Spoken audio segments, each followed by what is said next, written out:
Hello everyone, welcome to G centric. और ये question 2025 gate में पूछा गया है और बहुत ही स्टैंडर्ड डेरिवेशन होता है कि भाई प्योर इंडक्टेंस के साथ मैंने आपको फुल कोर्स में pure inductance RL R load के साथ में डायोड सर्किट को आपको पढ़ा रखा है। देखिए दिखने में थायरिस्टर है जरूर, बट यहां पर आप क्वेश्चन पढ़ेंगे an ideal sinusoidal voltage source. यहां पे वोल्टेज सोर्स की वैल्यू गिवन है, ये आपको गिवन है 230 रूट टू, ठीक है, साइन और ओमेगा जो है ओमेगा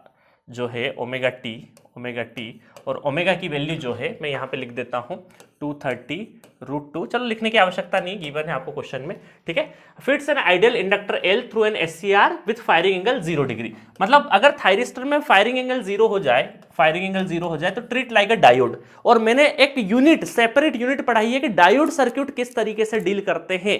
आपको स्टैंडर्ड डेरिवेशन में पता है कि प्योर इंडक्टर अगर लगा है तो वो 2 पाई साइकिल तक चलता है। इंडक्टर के अंदर जो करंट है, क्योंकि वो क्या करता है 0 से पाई तक इंडक्टर चार्ज होता है और पाई से 2 पाई तक इंडक्टर डिस्चार्ज होता है।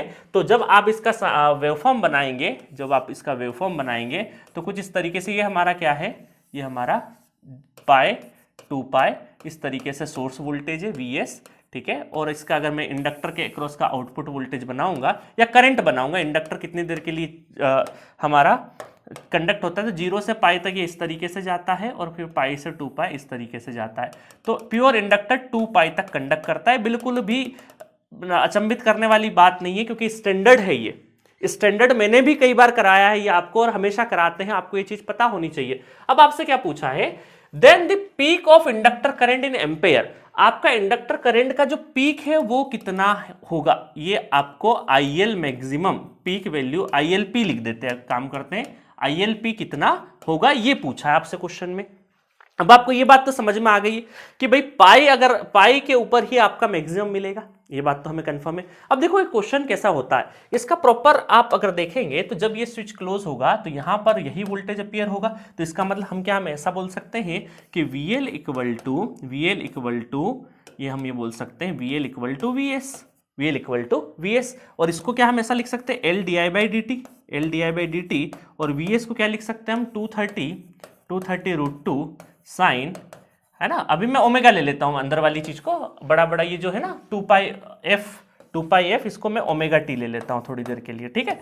अब देखिएगा यहां से DI divided by 230 divided by L, ठीक है। और मैं ये कर देता हूं sine omega T as it is, और इसमें मल्टीप्लाई हो जाएगा dt का, ठीक है। अब देखिएगा, अब मुझे पता है वेवफॉर्म का, मुझे नॉलेज है। अगर नॉलेज नहीं होता तो फिर मैं इंटीग्रेशन हटा के प्लस कांस्टेंट लेके और उससे फिर जनरलाइज एक्सप्रेशन लेके आता, बट मुझे इस चीज का कॉमन सेंस है कि भाई इंडक्टर में हमें मिलेगा पाई पे ही। तो पीक अगर मैं करंट देखूंगा तो 0 से लगाकर मैं क्या करूंगा, 0 से लगाकर मतलब 0 से आईपी पीक वैल्यू आईएलपी, और ये कहां तक, टाइम dt जो टाइम है वो कहां से कहां तक जाएगा, 0 से लगा के पाई तक, 0 से लगाकर पाई तक। तो इसमें मुझे क्या करना पड़ेगा, एक चीज अपर माइनस लोअर कर देंगे तो आईएलपी हो जाएगा एज इट इज, और 230 इंडक्टर की वैल्यू रख देंगे। कितना इंडक्टर की वैल्यू है 100 मिली हेनरी मतलब 10 टू द पावर -3, ठीक है।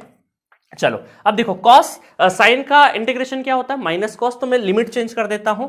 तो cos zero minus cos pi और डिवाइडेड बाय ओमेगा। ऐसा मैं क्यों कर रहा हूं, क्योंकि जब इसका करें, क्योंकि dt के रिस्पेक्ट में है और ये ओमेगा, तो ओमेगा इंटीग्रेशन में नीचे की साइड में आएगा। ये गलती मत करना, क्योंकि बहुत सारे स्टूडेंट ये गलती करके आए हैं, ठीक है। तो ये हो गया हमारा 100 into 10 to the power -3 into omega कितना है 2 पाई एफ मतलब 50, है ना, ओमेगा 2 पाई एफ।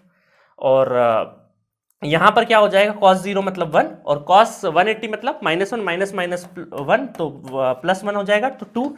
तो यहां से आपको मिलेगा 230 रूट टू और 1 2 3, इसका मतलब 10 टू द पावर 3 गया, और 2 से ये 2 गया, इसका मतलब नीचे बचेगा 5 पाई। और जब इसको हम कैलकुलेट करेंगे तो ये आएगा 20.71 is the correct answer. 20.71 is the correct answer. तो A is the correct answer for this question. तो ये भी बहुत ही इजी क्वेश्चन था, आपको ये डायोड सर्किट मैंने एक टॉपिक, एक पूरा यूनिट पढ़ा रखा है कि डीसी सोर्स के साथ में डायोड के साथ में कैसे एक्ट होता है अलग अलग लोड के साथ में। तो उसका जनरलाइज सारे एक्सप्रेशन मैंने करा के बताया कि इंडक्टर चार्ज कैसे होगा, डिस्चार्ज कैसा होगा। क्योंकि अगर आपको चार्जिंग डिस्चार्जिंग की समझ बेहतर हो गई तो आप चॉपर, रेक्टिफायर बड़ी आसानी से समझते हैं। इसीलिए मैंने फुल कोर्स में बहुत बेसिक से कराया है। आप जाके जी सेंट्रिक पे पावर इलेक्ट्रॉनिक्स जरूर परचेस करके पढ़िएगा, बहुत मजा आएगा। लाइफ में आपको इससे अच्छा कंटेंट नहीं देखने को मिलेगा, क्योंकि मैंने उसमें बहुत जीरो लेवल से एडवांस लेवल तक एक एवरेज बच्चे के साथ क्या प्रॉब्लम हो सकती है उसको सबको लेकर वो कोर्स बनाया है। मजा आएगा। ठीक है, मिलेंगे नेक्स्ट क्वेश्चन में। Okay, thank you so much.